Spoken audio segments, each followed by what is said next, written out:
Mary, our dear mother, we love you and we come to you. We pray for all the children of the world, especially we bring to you those who have lost their parents due to this pandemic. Keep them in your care. May they enjoy your motherly love and protection in their lives. O dear mother, console them and be their loving mother always. Mary, our dear patroness, pray for us, your children in Carmel, that we may grow in virtue, listening to the voice of God within us. Amen. Good morning, dear children.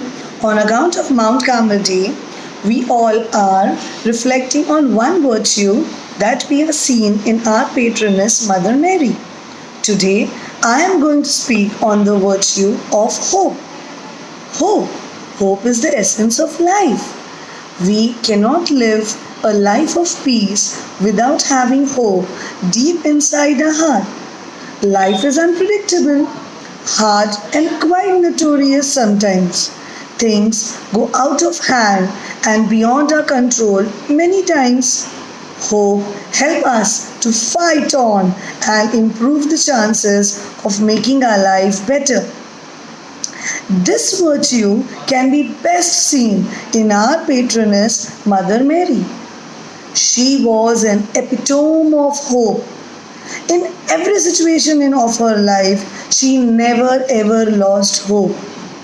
When she was informed by the angel that she is selected by the Almighty God to give birth to Jesus, the Son of God, she accepted it because she had hope that if God has taken any decision, it may be for the betterment of mankind.